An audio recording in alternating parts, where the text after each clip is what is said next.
Hello everyone, today our topic is on computer security concepts, so let's start. First of all, we discuss about definition of computer security. The protection afforded to an automated information system in order to attain the applicable objectives of preserving the integrity, availability, and confidentiality of information system resources, includes hardware, software, firmware, information data, and telecommunications. There are three key objectives of computer security. First, confidentiality. Second, integrity. Third, availability. So let's discuss. Confidentiality. Confidentiality has two concepts: data to confidentiality and privacy. Data to confidentiality assures that private or confidential information is not made available or disclosed to unauthorized individuals, and privacy assures that individuals control or influence what information related to them may be collected and stored, and by whom and to whom that information may be disclosed. Let's discuss integrity. Integrity also covers two concepts: data integrity and system integrity.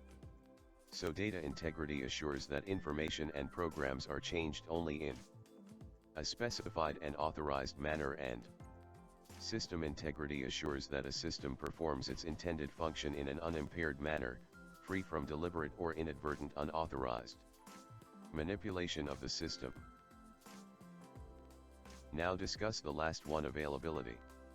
Availability assures that systems work promptly and service is not denied to authorized users.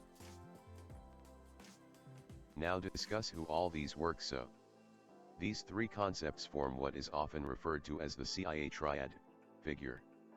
The three concepts embody the fundamental security objectives for both data and for information and computing services. For example, the NIST standards for security, categorization of federal information and information systems, FIPS 199, lists confidentiality, integrity, and availability as the three security objectives for information and for information systems. FIPS 199 provides a useful characterization of these three objectives in terms of requirements and the definition of a loss of security in each category. CIA triad to define security objectives is well established. Confidentiality, preserving authorized restrictions on information access and disclosure, including means for protecting personal privacy and proprietary information. A loss of confidentiality is the unauthorized disclosure of information. Integrity, guarding against improper information modification or destruction, including ensuring information non-repudiation and authenticity. A loss of integrity is the unauthorized modification or destruction of information. Availability, ensuring timely and reliable access to and use of information. A loss of availability is the disruption of access to or use of information or an information system. Two more are: authenticity, the property of being genuine and being able to be verified, and trusted, confidence in the validity of a transmission, a message, or message originator. This means verifying that users are who they say they are and that each input arriving at the system came from a trusted source. Accountability, the security goal that generates the requirement for actions of an entity to be traced uniquely to that entity. This supports non-repudiation. Deterrence, fault isolation, intrusion detection and prevention, and after-action recovery and legal action. Because truly secure systems are not yet an achievable goal, we must be able to trace a security breach to a responsible party. Systems must keep records of their activities to permit later forensic analysis, to trace security breaches or to aid in transaction disputes. Challenges of computer security. Security is not as simple as it might first appear to the novice. The requirements seem to be straightforward, Indeed, most of the major requirements for security services can be given self-explanatory, one-word labels: confidentiality, authentication, non-repudiation, integrity. But the mechanisms used to meet those requirements can be quite complex, and understanding them may involve rather subtle reasoning. Second challenge to security is: in developing a particular security mechanism or algorithm, one must always consider potential attacks on those security features. In many cases, successful attacks are designed by looking at the problem in a completely different way, therefore exploiting an unexpected weakness in the mechanism. Third challenge to security is: because of point 2, the procedures used to provide particular services are often counterintuitive. Typically, a security mechanism is complex, and it is not obvious from the statement of a particular requirement that such elaborate measures are needed. It is only when the various aspects of the threat are considered that elaborate security mechanisms make sense.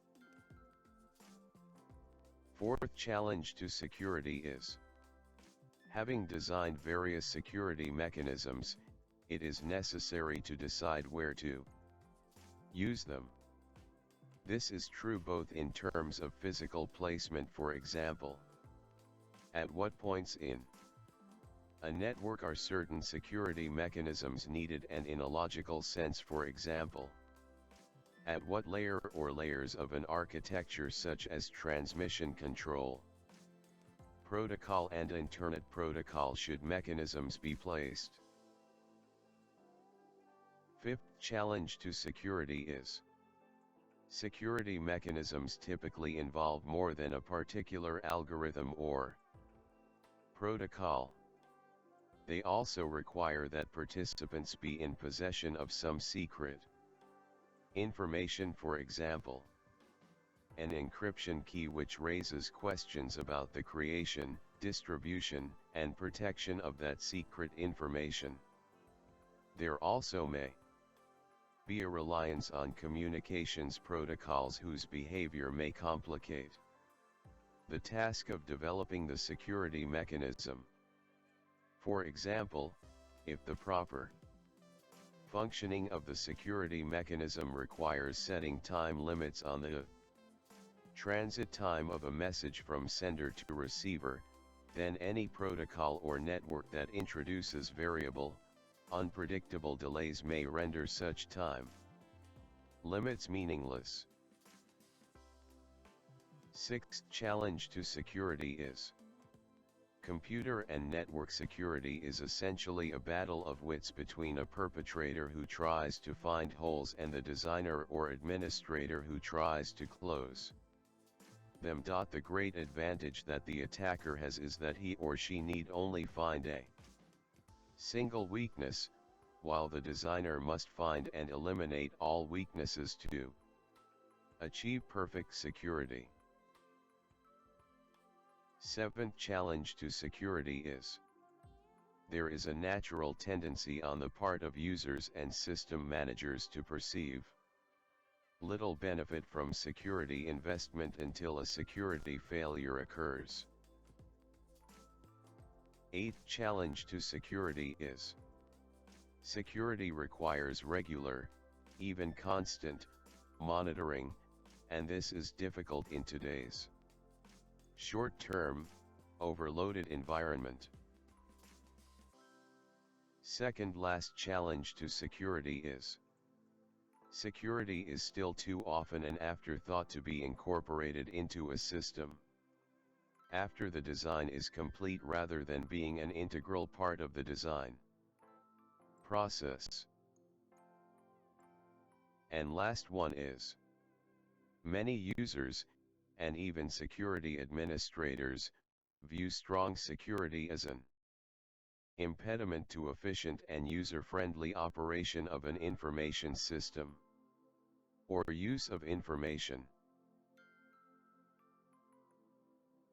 Hello, I am Ali Tomer. Please subscribe our channel and press the bell icon for more updates. Thank you so much.